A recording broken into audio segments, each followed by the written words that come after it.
Hai, selamat siang. Assalamualaikum warahmatullahi wabarakatuh. Bismillahirrohmanirrohim. Pada kesempatan kali ini, saya selaku mahasiswa IAIN Parepare akan menyelesaikan salah satu tugas final saya, yaitu mata kuliah perpajakan. Pertama-tama, perkenalkan, nama saya Mutmainnah, NIM 182400-070, Prodi Ekonomi Syariah. Pertama-tama, Alhamdulillahirrabbilalamin, tiada kata yang pantas kita ucapkan selain rasa syukur kepada Allah Subhanahu wa Ta'ala yang telah memberikan kenikmatan yang begitu banyak di dunia ini. Salawat serta salam pula kita kirimkan kepada junjungan kita baginda Muhammad SAW, Allahumma sayyidina Muhammad, Nabi yang telah mengantarkan umatnya dari lembah kesesatan menuju lembah keimanan seperti sekarang ini. Baiklah, pertama-tama pada kesempatan kali ini, Alhamdulillahirrabbilalamin, pada kesempatan kali ini saya masih diberi kesehatan untuk mengerjakan tugas mata kuliah saya, yaitu mata kuliah perpajakan. Pada hari ini materi yang saya bawakan yaitu pajak penjualan atas barang mewah atau PPNBM. Dalam materi ini ada beberapa poin penting yang sempat saya jelaskan. Ada beberapa poinnya, yaitu yang pertama adalah pengertian PPNBM, yang kedua dasar hukum PPNBM, yang ketiga objek pajak PPNBM, yang keempat karakteristik PPNBM, dan yang kelima barang kena pajak BKP atau tergolong mewah, dan yang keenam penetapan tarif PPNBM, dan yang terakhir kesimpulannya. Pertama-tama saya akan menjelaskan dulu definisi atau pengertian PPNBM. Definisi PPNBM adalah pajak yang dikenakan atas konsumsi BKP yang tergolong mewah di daerah pabean, dan PPNBM adalah penjualan atas barang mewah, barang kena pajak yang tergolong mewah yang diatur oleh undang-undang dengan alasan keseimbangan pembebanan pajak antara konsumen yang berpenghasilan rendah dengan konsumen yang berpenghasilan tinggi. PPNBM yang dikenakan satu kali, yaitu pada saat impor atau saat penyerahan. Dan selanjutnya objek PPNBM. Objek PPNBM itu yang pertama, satu, penyerahan barang kena pajak yang tergolong mewah yang dilakukan oleh pengusaha yang menghasilkan barang tersebut di daerah pabean dalam kegiatan usaha dan pekerjaannya. Dan yang kedua, impor barang kena pajak yang tergolong mewah. Dan yang ketiga, PPNBM dikenakan hanya satu kali pada waktu penyerahan barang kena pajak yang tergolong mewah oleh pengusaha yang menghasilkan atau pada impor barang kena pajak yang tergolong mewah. Baik, dan materi selanjutnya yaitu dasar hukum pengenaan pajak PPNBM. Dasar hukum pengenaan pajak PPNBM yang pertama itu Peraturan Pemerintah Nomor 145 Tahun 2000 tentang kelompok barang kena pajak yang tergolong mewah yang dikenakan pajak penjualan atas barang mewah, sebagaimana telah beberapa kali diubah berakhir dengan Peraturan Pemerintah Nomor 12 Tahun 2006. Dan yang kedua, Peraturan Pemerintah Nomor 146 Tahun 2000 tentang impor dan atau penyerahan barang kena pajak tertentu dan atau penyerahan jasa kena pajak tertentu yang dibebaskan dari pengenakan pajak pertambahan nilai sebagaimana yang telah berapa kali diubah berakhir dengan Peraturan Pemerintah Nomor 38 Tahun 2003. Yang ketiga, Peraturan Pemerintah Nomor 12 Tahun 2001. Itulah tadi dasar hukum PPNBM. Dan yang selanjutnya ada karakteristik PPNBM.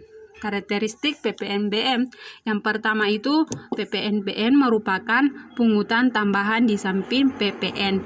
Dan yang kedua, PPNBM hanya dikenakan satu kali, yaitu saat impor atau penyerahan di dalam daerah pabean BKP yang menghasilkannya. Dan yang ketiga, PPNBM tidak dapat dikreditkan dengan PPN atau PPNBM. Baiklah, lanjutan dari materi tadi, jika ada yang bertanya, mengapa harus dikenakan PPNBM? Jawabannya itu yang pertama, supaya adil. Maksud dari supaya adil di sini seperti dalam hal pembebanan pajak antara konsumen yang kaya dengan konsumen yang berpenghasilan rendah. Dan yang kedua, mengendalikan pola konsumsi BKP yang tergolong mewah. Dan yang ketiga, melindungi produsen kecil. Dan yang keempat, untuk mengamankan penerimaan negara. Baiklah, saya lanjut materinya, yaitu barang kena pajak atau BKP yang tergolong mewah. Ada beberapa poin. Yang pertama itu poin yang pertama adalah 1. Barang tersebut bukan merupakan barang kebutuhan pokok. Dan yang kedua, barang tersebut dikonsumsi oleh masyarakat tertentu. Dan yang ketiga, pada umumnya barang tersebut dikonsumsi oleh masyarakat berpenghasilan tinggi. Itulah tadi penjelasan tentang barang kena pajak BKP yang tergolong mewah. Ada 3 poin penting dalam materi barang kena pajak atau BKP yang tergolong mewah. Dan yang materi selanjutnya yaitu penetapan tarif. Penetapan tarif PPNBM. Penetapan tarif PPNBM ada beberapa poin. Ada beberapa poin, yaitu yang pertama, tarif PPNBM dibedakan menjadi beberapa kelompok tarif, yaitu tarif terendah sebesar 10% dan tarif tertinggi sebesar 200%. Perbedaan tersebut didasarkan pada pengelompokan BKP yang tergolong mewah yang atas penyerahannya dikenakan juga PPNBM. Tarif PPNBM dikenakan sebesar 0% atas ekspor BKP yang tergolong mewah karena diekspor atau dikonsumsi di luar daerah pabean. Itulah tadi penjelasan tentang penetapan tarif PPNBM. Selanjutnya yaitu materi saat pembayaran dan penyetoran PPNBM. Ada juga beberapa poin tentang pembayaran atau penyetoran PPNBM. Poin yang pertama yaitu PPNBM harus disetor paling lama akhir bulan berikutnya setelah masa pajak berakhir dan sebelum surat pemberitahuan masa pajak pertambahan nilai disampaikan. Dan yang kedua, PPNBM yang tercantum dalam SKPKB dan SKPKBT dan STP harus dibayar atau disetor sesuai batas waktu yang tercantum dalam SKPKB, SKPKBT dan STP tersebut. Dan yang ketiga, PPNBM atas impor harus dilunasi bersama dengan saat pembayaran bea masuk. Dan yang terakhir, PPNBM yang pemungutannya dilakukan oleh bendahara pemerintah. Itulah tadi materinya. Ada selanjutnya itu cara perhitungan PPNBM. Cara perhitungan PPNBM, baik saya jelaskan dulu di sini rumusnya. Rumus PPNBM yaitu PPNBM sama dengan tarif pajak dikali DPP, dasar pengenaan pajak. Itulah rumusnya. Dan contoh kasusnya, baik inilah salah satu contoh kasus dari PPNBM. Baik, untuk kesempatan kali ini kesimpulan dari materi yang sempat saya bawakan yaitu PPNBM adalah barang kena pajak yang tergolong mewah yang diatur oleh undang-undang dengan alasan keseimbangan pembebanan pajak antara konsumen yang berpenghasilan rendah dengan konsumen yang berpenghasilan tinggi. Selain itu juga mengendalikan pola konsumsi.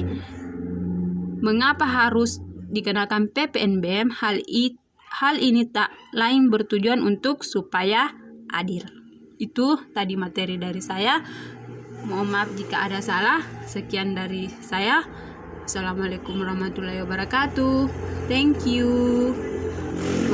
Mohon maaf jika ada salah kata dari saya. Terima kasih.